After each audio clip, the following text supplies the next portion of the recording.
This video shows a SketchUp 3D animation of BRT project road construction. The construction sequence begins with subgrade preparation and compaction. This is followed by subbase construction.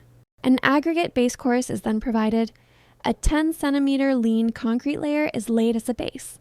After that, a 30 cm RCC concrete pavement is constructed.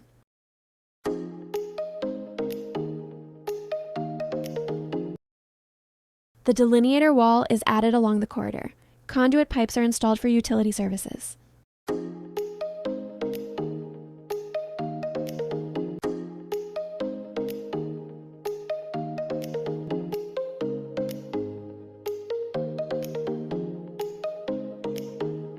Finally, fence installation with anchor bolt fixing is completed.